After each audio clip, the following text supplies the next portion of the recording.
Computer एवं सूचना प्रौद्योगिकी ये लेक्चर नंबर 5 में आप सभी का स्वागत है। हमारा टॉपिक चल रहा था सॉफ्टवेयर और ये दूसरा पार्ट है और इसमें सब टॉपिक हमारा रहने वाला है अनुप्रयोग सॉफ्टवेयर और यूटिलिटी सॉफ्टवेयर। कंप्यूटर का पोर्शन लगभग हर एक एग्जाम्स में पूछा जाता है, चाहे वो आप यूपीएससी के एग्जाम्स में देख लो या स्टेट पीएससी एग्जाम्स में देख लो या एफएसएसएआई बैंकिंग के एग्जाम्स में, रेलवे एग्जाम्स में, एलआईसी एग्जाम्स में, एसएससी के एग्जाम्स, डिफेंस और टीचिंग के एग्जाम्स में भी आपका कंप्यूटर का पोर्शन पूछा जाता है। इसलिए इस लेक्चर को पूरा देखना कंप्लीट। अगर आपने हमारे एप्लीकेशन को अभी तक इंस्टॉल नहीं किया है तो गूगल प्ले स्टोर से जाके अभी हमारे एप्लीकेशन रैंकिंग पीडिया एजुकेशन को इंस्टॉल कर लें। वहाँ पे आप वाईटी क्लास नोट सेक्शन पे पूरे नोट्स एक्सेस कर सकते हैं। प्रीवियस जो आपकी क्लासेस हो चुकी हैं प्लस आपकी जो अपकमिंग क्लासेस होने वाली हैं उसके नोट्स आपको वाईटी क्लास नोट सेक्शन पे एप्लीकेशन पे देखने को मिल जाएंगे। और अगर आप हमारे चैनल रैंकिंग पीडिया एजुकेशन पे नए हैं तो चैनल को अभी सब्सक्राइब कर ले। तो पहला क्वेश्चन है आपका, Excel sheets, word processor, web browsers किस प्रकार के उदाहरण हैं? आपके ऑप्शन है system program, application program, software manual या प्रोग्रामिंग लैंग्वेज। तो ये किसके उदाहरण है? आपके किस प्रकार के सॉफ्टवेयर के यहाँ पे उदाहरण है ये आपको बताना है। तो ये आपके हैं एप्लीकेशन प्रोग्राम के एग्जाम्पल्स। तो कौन सा ऑप्शन सही है? Option number B, application program, इसका ऑप्शन सही है। अगला है, निम्नलिखित में से कौन सा एप्लीकेशन सॉफ्टवेयर है? तो इसमें से आपको बताना है कि जो आपके ऑप्शन यहाँ पे गिवन है इनमें से बताना है कि आपका कौन सा एप्लीकेशन सॉफ्टवेयर है। ऑप्शन आपके हैं ग्राफिक्स, मैक ओएस, यूनिक्स या लिनक्स। तो इसमें से कौन सा एप्लीकेशन सॉफ्टवेयर है? आपका है ग्राफिक्स। ऑप्शन नंबर ए इसका सही है। ग्राफिक एक एप्लीकेशन सॉफ्टवेयर है जो कि कंप्यूटर स्क्रीन पर चित्रों को बनाता है। ठीक है, तो इस चीज को आप ध्यान रखिएगा। अगला यहाँ पे क्वेश्चन है, डैश सॉफ्टवेयर एप्लीकेशन का अवैध उत्पादन और वितरण है। तो इसमें से कौन सा है? ऑप्शन यहाँ पे है सेटिंग, पैरिसी, क्रैकर या वायरस।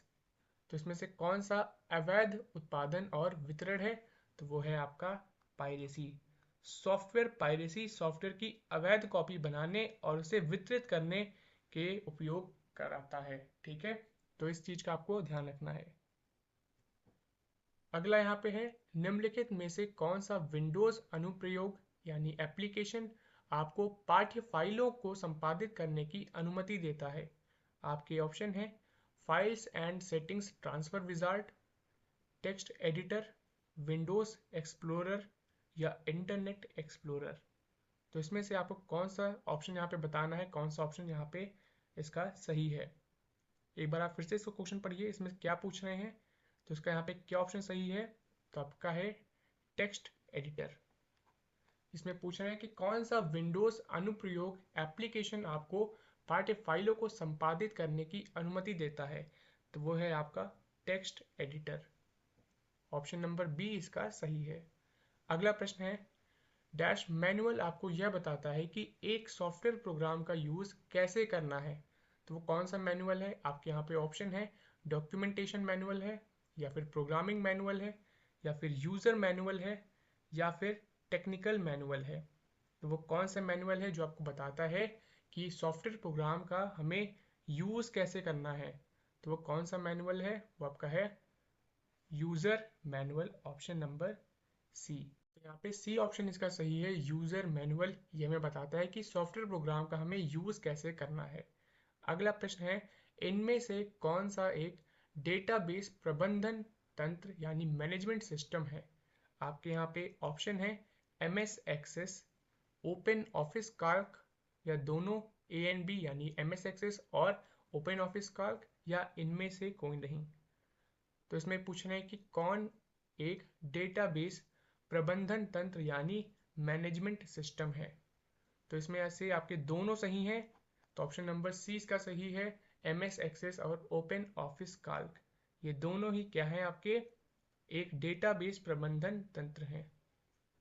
अगला प्रश्न है, सॉफ्टवेयर एप्लीकेशन के संदर्भ में सीआरएम का क्या अर्थ होता है? सीआरएम का फुल फॉर्म आपको यहाँ पे बताना है। आपके यहाँ पे ऑप्शन है customer relatives meet, channel route market या कस्टमर रिलेशनशिप मैनेजमेंट या कस्टमर रिटेंशन मैनेजर। तो सीआरएम का फुल फॉर्म क्या होता है, सीआरएम का क्या अर्थ है? तो सीआरएम का अर्थ होता है customer relationship management. Option number C इसका सही है। अगला प्रश्न है एपीआई का पूरा रूप क्या है?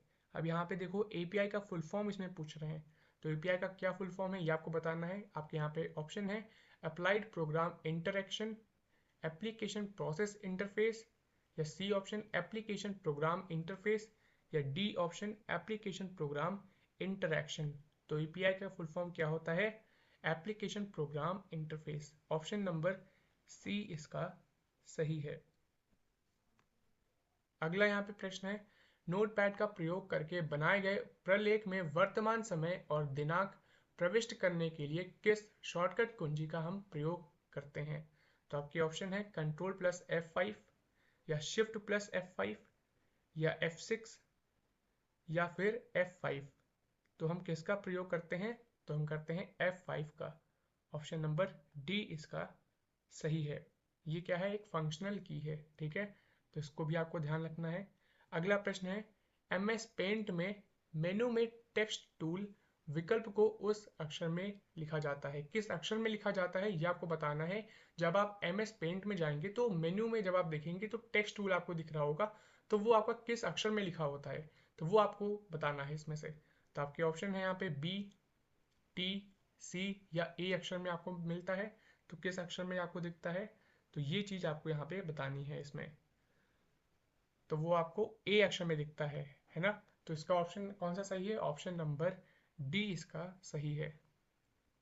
अगला प्रश्न है एक कंप्यूटर प्रोग्राम जिसमें कंप्यूटर का प्रयोग करना आसान हो जाता है, तो आपको यहाँ पे बताना है इसमें से कौन सा प्रोग्राम है जिसमें आपका कंप्यूटर का प्रयोग करना आसान हो जाता है। आपके यहाँ पे ऑप्शन है operating system, application program, network, या यूटिलिटी सॉफ्टवेयर। तो काफ़ी अच्छा क्वेश्चन है, ये आपके एग्जाम्स में भी पूछा गए हैं ये सारे क्वेश्चन। तो इसमें से कौन सा क्वेश्चन इसका सही है? तो आपका यहाँ पे सही है यूटिलिटी सॉफ्टवेयर। तो यूटिलिटी सॉफ्टवेयर एक कंप्यूटर प्रोग्राम है जिसमें आपका कंप्यूटर का प्रयोग करना आसान हो जाता है। यूटिलिटी एक छोटा सॉफ्टवेयर है जो कि ऑपरेटिंग सिस्टम की कार्य क्षमता में वृद्धि करता है। इस चीज़ को आपको ध्यान रखना है। अगला प्रश्न है विंडो एक्सप्लोरर क्या है? आपके ऑप्शन है ये एक ड्राइव है, एक पीसी है, एक वेब ब्राउज़र है, या फिर एक फाइल मैनेजर है। तो ये क्या है? ये एक फाइल मैनेजर है। आपका ऑप्शन कौन सा सही है? ऑप्शन नंबर डी इसका सही है। विंडोज़ एक्सप्लोरर क्या है?